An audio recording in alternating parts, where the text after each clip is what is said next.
안녕하세요. 전투적인 깨시민의 우아한 방송 청출어람입니다.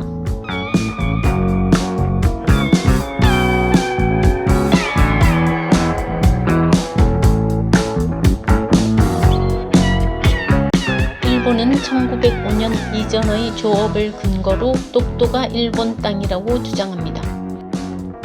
일본은 6월 26일을 기점으로 독도는 일본 땅이라는 주장을 본격적으로 확대하는 작업에 들어갑니다. 일본이 독도는 일본 땅이라는 근거로 들고 나온 주장들을 전 세계에 퍼뜨리는 작업을 대대적으로 시작하겠다는 계획입니다. 일본 외무성 산하 일본 국제문제연구소는 1905년 이전부터 일본인이 독도에서 조업했다는 증언이 담긴 동영상을 26일 유튜브에 공개했습니다.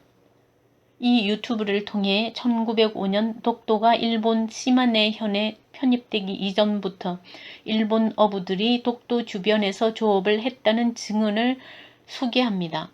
이로써 독도에 대한 영유권 주장을 더욱더 확고하게 하겠다는 계획입니다.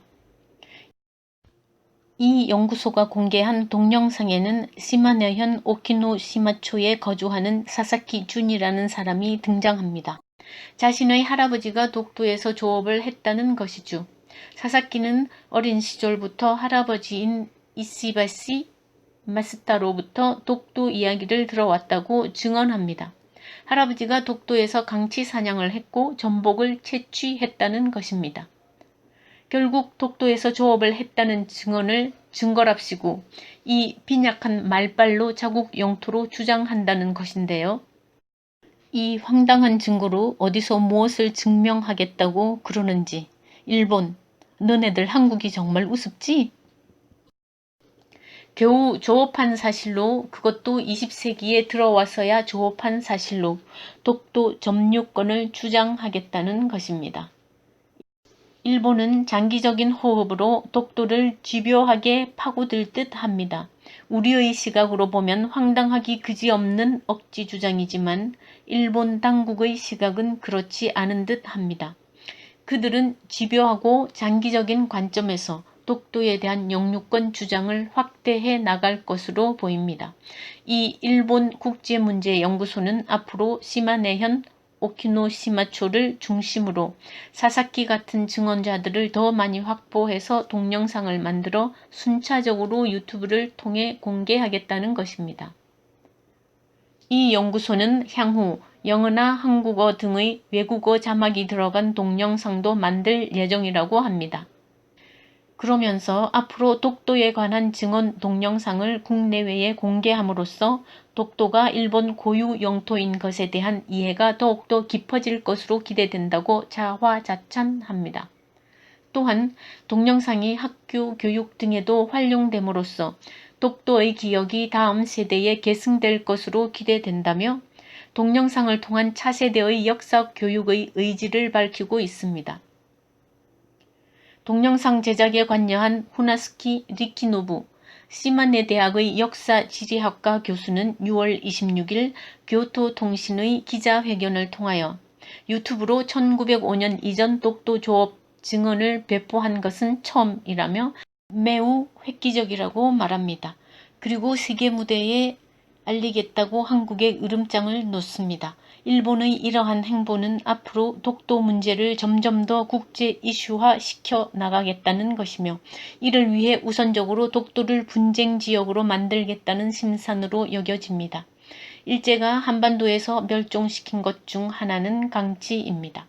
독도는 동해의 난류와 한류가 만나는 지점에 위치하여 강치 같은 바다 생물에는 먹거리가 넘쳐났던 지역입니다.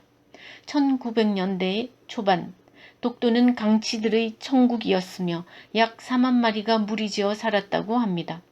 1903년경 일본 어부 나카이 요자부로가 독도에서 강치잡이를 시작하면서 이 사업은 한반도 식민지 병탄의 국책 사업으로 이어집니다.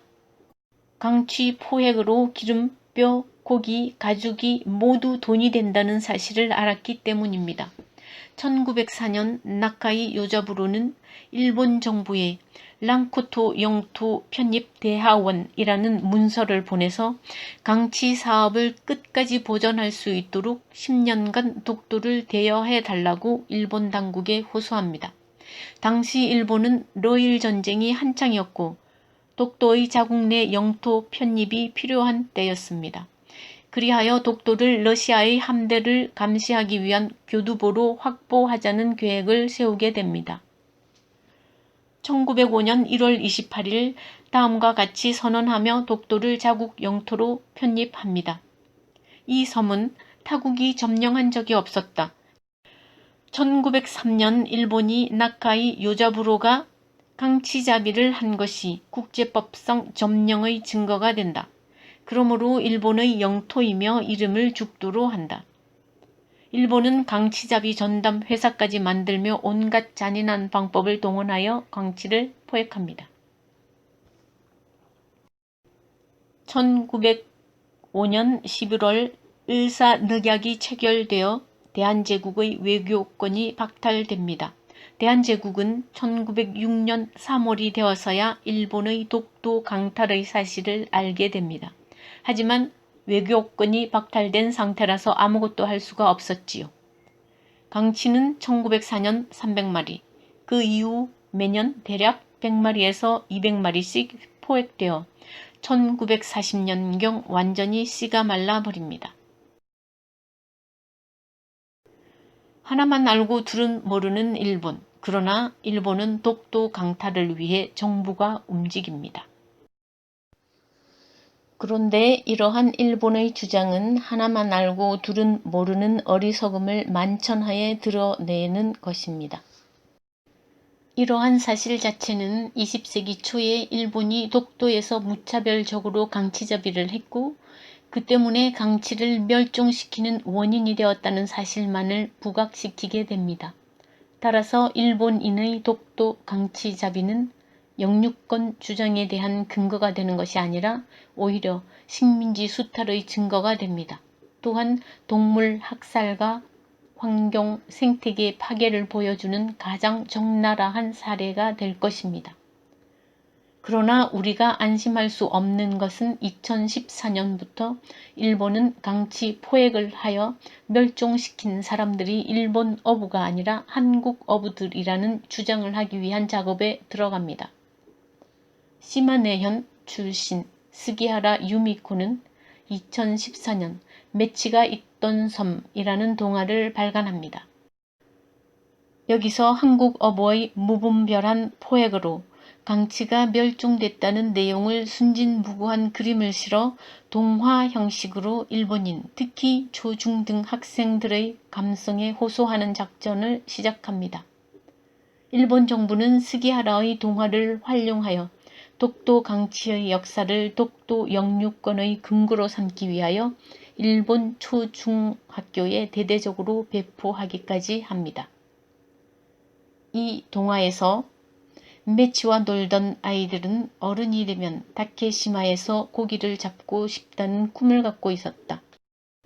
파도 저 너머에서 일본의 다케시마가 오늘도 우리를 기다리고 있다. 이렇게 기술하고 있습니다. 무논리의 논리에 빠진 일본. 1905년 1월 28일 그들이 발표했다는 문장에 우리는 주목해 볼 필요가 있습니다. 이 섬은 타국이 점령한 적이 없었다. 1903년 일본인 나카이 요자부로가 강치자비를 한 것이 국제법상 점령의 증거가 된다. 그러므로 일본의 영토이며 이름을 죽도로 한다. 위 사실에서 중요한 것은 첫째, 이 섬은 타국이 점령한 적이 없었다는 것입니다. 둘째, 1903년에 일본의 나카이 요자부로가 강치자비를 한 것이 국제법상 점령의 증거가 된다는 것입니다. 아니, 저 쪽발이 애들은 두뇌가 있는 것입니까? 없는 것입니까? 첫 번째 구절에 의하면 그 땅이 한국 땅도 아니지만 일본 땅도 아니라는 뜻입니다. 그리고 두 번째에 의하면 강치자비를 한 것이 일본이라고 자백하고 있습니다. 아울러 남의 영토에 들어가서 거기 서식하는 동물을 잡으면 국제법상 자기의 땅이 된다는 것입니다. 와우, 이건 뭐 화성인이 지구에 와서 기절초풍할 발상입니다.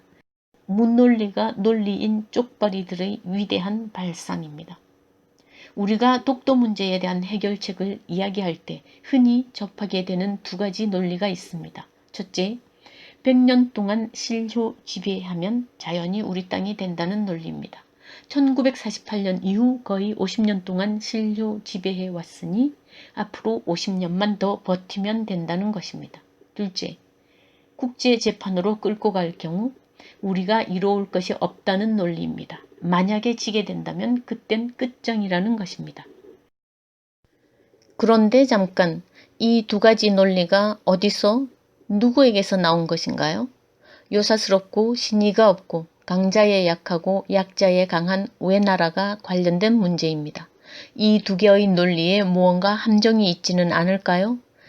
저희 일본 한국이 웃음냐 연작은 계속됩니다. 다음 편을 기대해 주세요. 여러분의 북가입 띠띠우리였습니다. 좋아요, 구독, 댓글은 저의 먹과 벼루와 먹물이랍니다. 감사합니다.